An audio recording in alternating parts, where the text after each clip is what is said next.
Goeienaand vriende, dit is lekker om weer met julle te gesels in hierdie formaat. Is nou al 'n tydjie gewees vanaf ek laas so gepraat het met julle vriende. Geseënde hemelvaart, geseënde hemelvaart. Ek vra vir myself elke dag, hoekom is hemelvaart nie 'n vakansiedag nie? Want dit is so 'n belangrike dag. Maar vriende, ons gaan 'n bietjie stil staan vandag op wat hemelvaart beteken.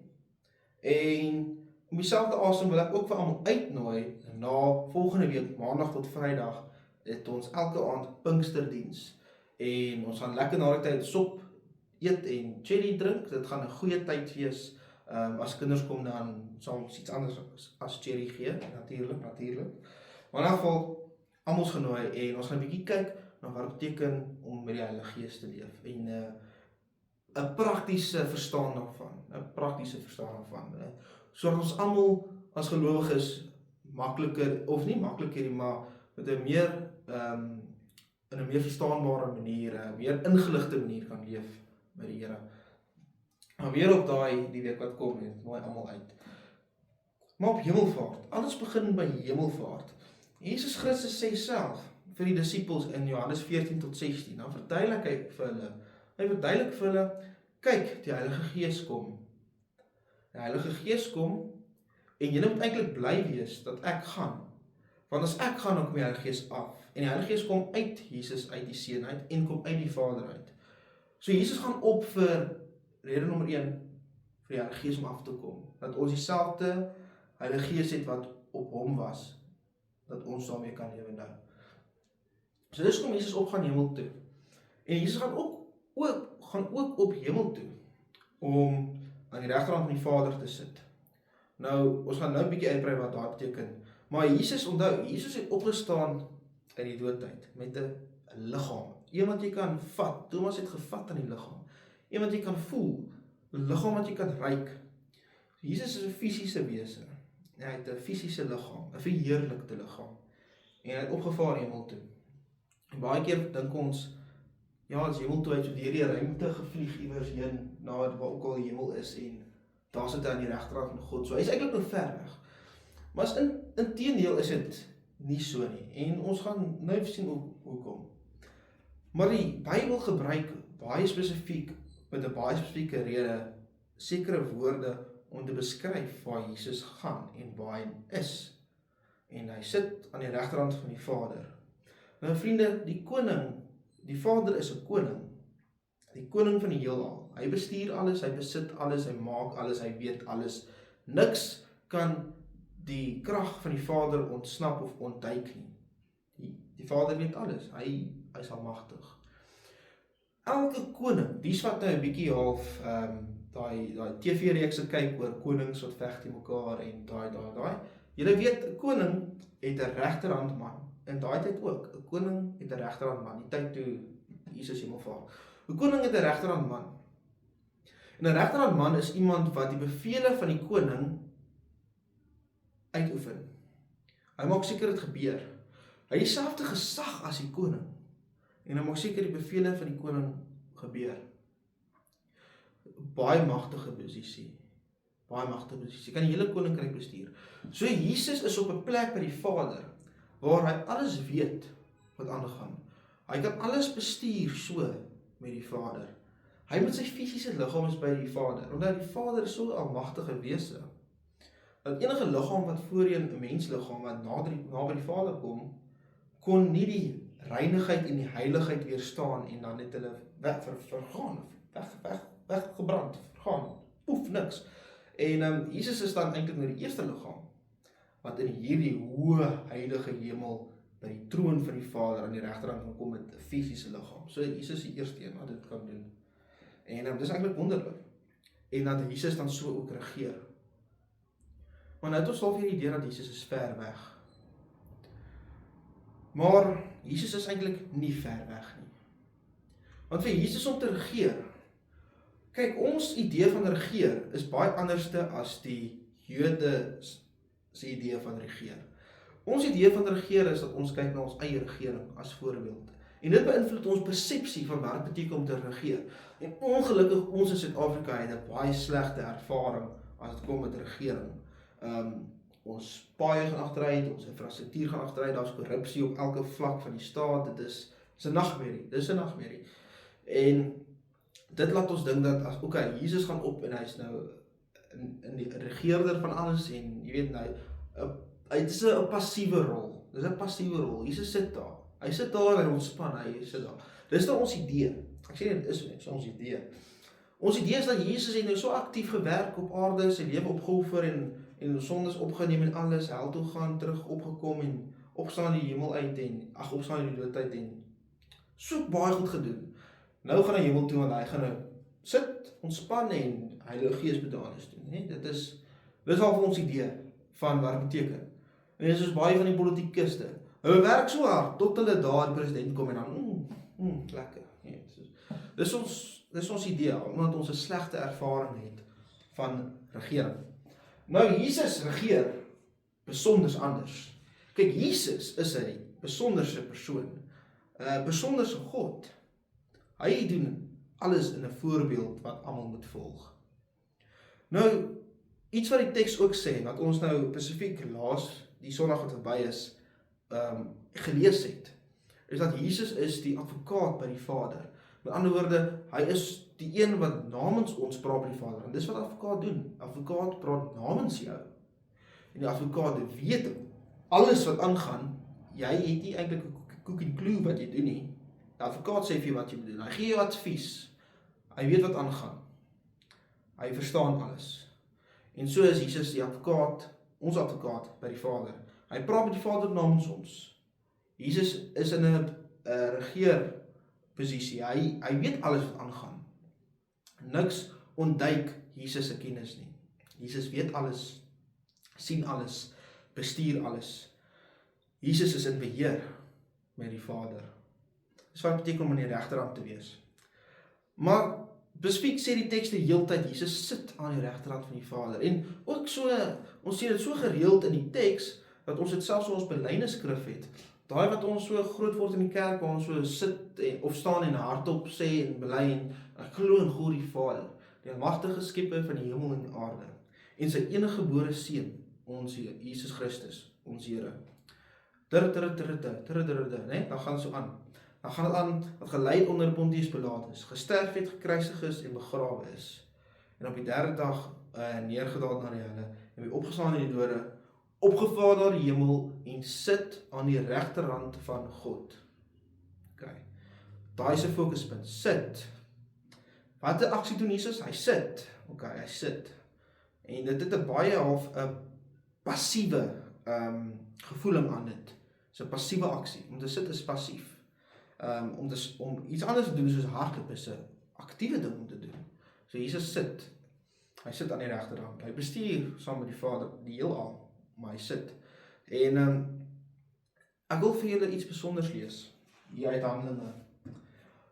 Nou in Handelinge 7 gebeur iets baie mooi. Handelinge 7 is die langste preek in die hele Bybel. Dis 'n hele hoofstuk langs net die preek. Nou wat in Handelinge gebeur het is dat die kerk het gegroei. Jesus het opgevaar hemel toe, Heilige Gees het afgekom en die kerk het gegroei en die eerste diakens was aangestel. En een van hierdie diakens is Stefanus en hy was toe gevange geneem en aangekla vir heresie, dat hy godlaster preek. En hulle het hom gevange geneem, hy is voor die groot Joodse raad, dit is klomp mense, nee, dit is baie intimiderend. En hy word so vasgevra en hy het toe hierdie baie lang preek om homself te verdedig. En hulle is so stom geslaan oor wat Stefanus sê. Kyk wat hulle reaksie is. Ek lees vir ons Handelinge 7 vers 54.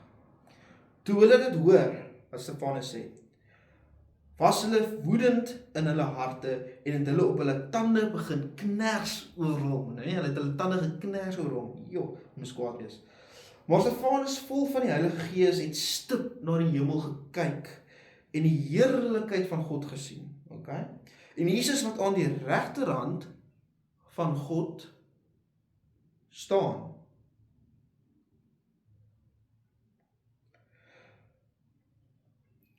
En Stefanus het gesê, kyk, ek sien die hemele geopen en die seun van die mens aan die regterhand van God staan.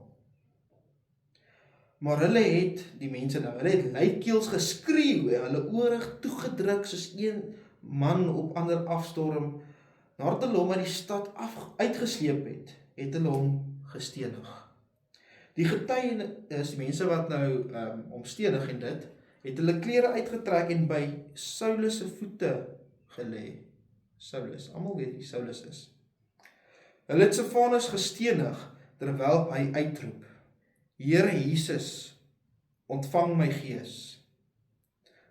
Stefanus het op sy knieë geval en met 'n harde stem uitgeroep, Here, reken hulle hierdie sonde nie toe nie. En met die woorde het Stefanus mee gesterf. Saulus het die moord op Stefanus goedgekeur. Die feit dat hulle almal lê hulle klere so by Saulus, beteken nie dat Saulus is 'n toeskouer nie. Dit beteken Saulus is die manager. Hy maak seker die storie gebeur. Hy maak seker dat Stefanus word doodgemaak vir wat hy sê. So Saulus was ingekoop op hierdie om Stefanus dood te maak en kort na die ook, dan sy besig om vrouens uit die huis uit te sleep om hulle tronk toe te gooi, dat hulle in Christus glo. En mans, vrouens, almal, en kinders ook. Saulus was 'n nare persoon, hy het so baie mense vervolg en so ook 'n hand gehad in klomp Christene se dood. En hy hierso, kyk baie mooi, ek lees weer hierdie vers. Maar Stefanus, vol van die Heilige Gees, het stip na die hemel gekyk en die heerlikheid van God gesien en Jesus wat aan die regterhand van God staan. En hy sê, kyk, ek sien die hemele geopen en die seun van die mens aan die regterhand van God staan. Hier gebeur iets baie besonders, vriende. Wat nie lank daarna, want hierso word nou Stefanus doodgemaak vir sy geloof in Jesus. Jesus staan op. Jesus staan op. En Stefanus sê vir Jesus, nee, ons het hierdie gedagte, Jesus ver deur weg, iewers anders. Stefanus kyk op en hy sien vir Jesus, reg hier by hom. En hy sê vir Jesus, Here, my meester, moet hulle nie straf hierdie sonde nie, soos vergewe hulle van hierdie sonde. Moenie hierdie sonde reken op hulle nie. En Saulus wat die oorsiener was van die Here, die groot sonde. Kyk wat gebeur met hom. Ek lees vir ons Handelinge 9 en ek lees van vers 3 af. Terwyl Saulus op weg was en naby Damaskus kom, het 'n lig uit die hemel hom skielik omstraal. En hy het op die grond neergeval en 'n stem vir hom hoor sê, Saul, Saul, waarom vervolg jy my? Hy het gevra, wie is u, Here? En hy antwoord, ek is Jesus, wat jy vervolg. Maar staan op en gaan na die stad en daar sal vir jou gesê word wat jy moet doen. Jesus is nie passief nie. Wat hier gebeur het is, Jesus het nie passief opgetree nie. Hy is aan die regterhand van God, maar hy staan op vir sy kind, Stefanus, wat opstaan vir hom. Hy luister na dit wat Stefanus hom sê, en hy gaan deur met dit. Hy gaan na Paulus. Hy vergewe vir Saulus. Saulus nou word Paulus, né? Hy vergewe vir Saulus. Saulus raak Paulus. Paulus het toe gegaan om een van die mees invloedrykste apostels te wees. Hy het toe gegaan en honderde duisende mense tot bekering gebring. Kerke op kerke gestig, reg oor Griekeland, reg oor die Romeinse Ryk. Die res van die apostels was meestal net in Judea omgewing, Israel omgewing en Egipte. Paulus is een wat regtig wyd gegaan het. Dit het begin by hierdie gebed van Stefanus. Dit het begin dat Stefanus opstaan vir sy geloof, opstaan vir Jesus. En dat Jesus nie onaktief is nie. Die koning van alle konings, die bestuurder van die heelal, die regeerder van die heelal. Ons advokaat sien alles en hy is nie passief nie, hy is aktief, hy staan op Hy staan op vir Stefanus. Hy luister na Stefanus. Hy neem Stefanus se siel om by hom te wees. Hy tree op soos wat Stefanus gebid het en hy gaan en hy vergewe vir Paulus en hy gebruik Paulus toe. Paulus het uit dankbaarheid so gegaan. En meeste van die Nuwe Testamentboeke is so deur Paulus geskryf. Korintiërs, Galasiërs, Efesiërs, Kolossense, Timoteus, Titus, Hebreërs en nog aan. En daar was 'n paar boeke nog wat ek uitlaat. Filemon in swart. Die Here het toe so vir Paulus gered. Paulus, aan alle mense, wat die eerste dood van 'n Christen toegesien het, was toe die een gewees wat Christus vergewe, verskyn. Jesus is nie daar deur ver weg, sit en doen niks nie. Jesus staan op, hy's aktief. En selfs al is hy nou in 'n ander dimensie in die hemelruim. Die hemel is nie biljoen kilometer ver weg nie. Die hemel is hier tussen ons. Die Here weet alles, hy is hier tussen ons. Stefanus moes net opkyk. En dan sien hy vir Jesus en hy kon met hom praat. Paulus is besig om te ry na Damaskus. En ewe skielik word hy verblind van Jesus wat verskyn voor hom. Jesus wat opvaar hemel toe, verskyn aan hom.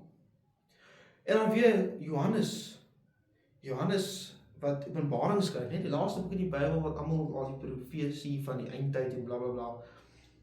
Dan verskyn Jesus aan Johannes.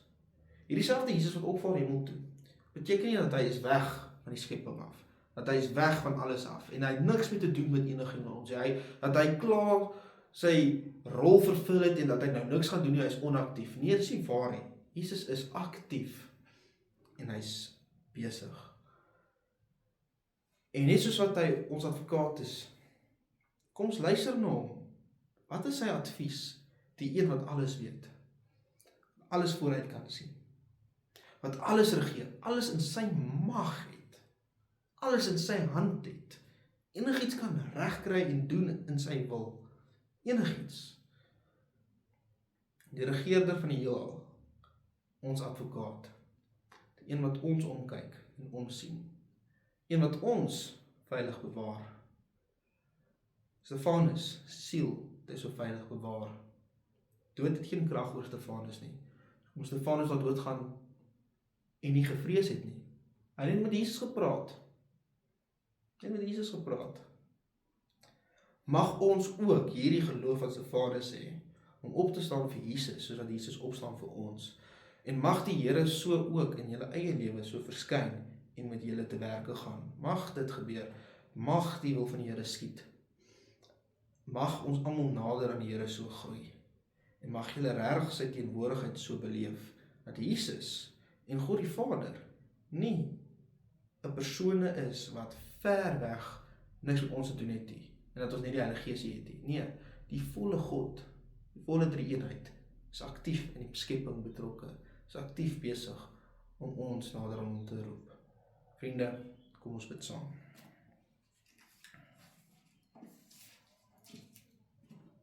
Almagtige Vader, Skepper van die hemel en aarde, dankie dat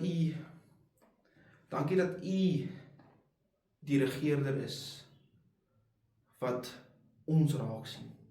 Die regeerder is wat nie korrup is nie. Die regeerder is wat so goed is, so perfek is. Here, so baie dankie vir U genade en liefde vir ons. Ons verdien het glad, Here, soos Paulus het glad nie verdien, nie verdien ons het ook. Here, dankie dat U so ons nie alleen los nie. Dat U ons nie alleen los nie. Dankie dat ons nog steeds met U kan wandel. Here, asseblief, geheilig is U naam en ons loof en eer U vir alles wat U doen. Here, laat U wil ons lewe skied en laat ons vir U kan volg in 'n voorbeeld van Stefanus. Dat ons vir U kan volg soos wat U gehoorsaam was aan die Vader, gehoorsaam is aan die Vader. Here, baie dankie, Here, baie dankie. En asseblief seën elkeen van die mense wat vanaand hierdie boodskap hoor of in die toekoms hoor, Here. En Here, laat U sy aangesig op hulle skyn, dat hulle nader aan U kan beweeg. dat hulle U se liefde beleef, Here, en ek hoop dat hulle net so vir U sal lief wees, soos die disippels was.